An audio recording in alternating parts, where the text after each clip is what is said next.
Mr. Folger. Thank you. Luger, That's okay. for 5 minutes. I appreciate it, Mr. Chairman.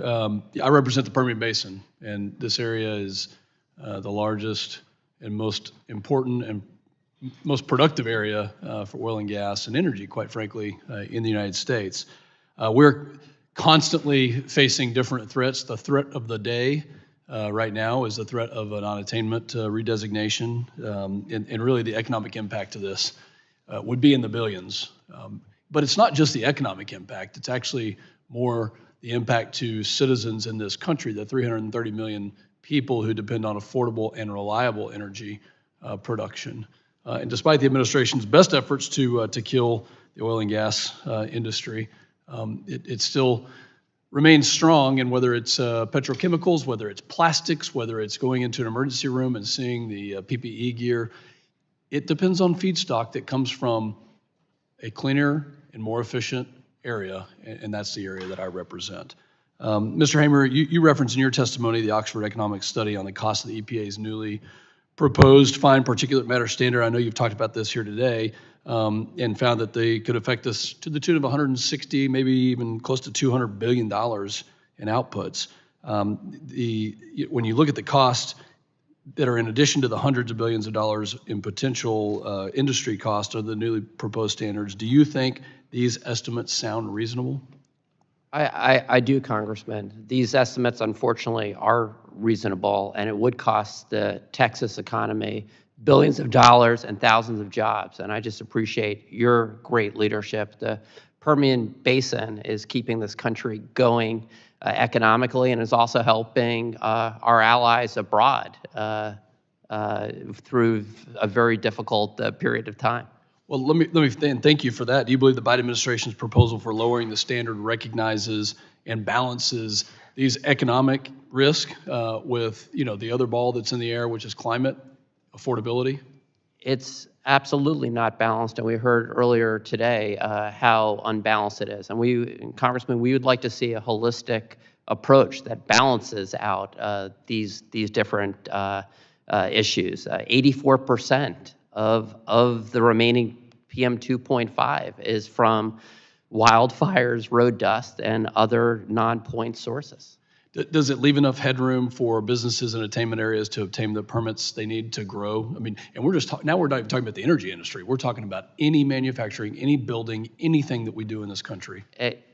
That's exactly right. This rule would have a very broad negative effect on the competitiveness of the American economy.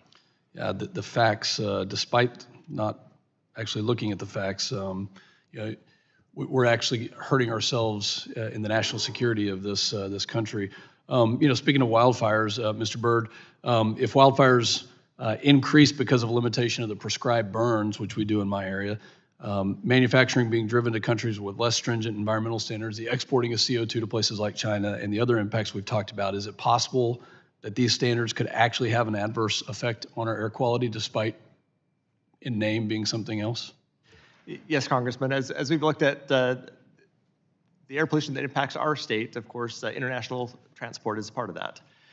There are provisions in the Clean Air Act that are available to let states address that in the planning process, but those have not been either allowed or approved by EPA in the past. And so that is a concern for us. We're seeing a greater contribution and a greater relative contribution to local emissions, even from international emissions as far as China. Well, I'm glad you brought that up. One of the most bipartisan issues on this committee is China. So let's talk about, Mr. Hamer, the competition with China, and if we go to this new proposed rule, what that does. And I've got one more question after this. What does it do with our competition to China? Well, I will say the Communist Chinese Party would be very happy because it will simply make them more competitive. It means for semiconductors, for energy, for advanced auto manufacturing, all of those different areas will make China a more attractive place to do business, and that's obviously very negative. When you look at the Clean Air Act and the toxins like nitrous oxide and some of the others, I personally don't see CO2 as a toxin. In fact, when you look at the life expectancy, it's increased as a result of places that have clean energy. So, Mr. Byrd, can you give us your opinion on CO2 as a toxin? Yeah, it's not a toxin, but is currently regulated under the EPA regulations. Mr. Chairman, my time has expired. Yield back. Thank you.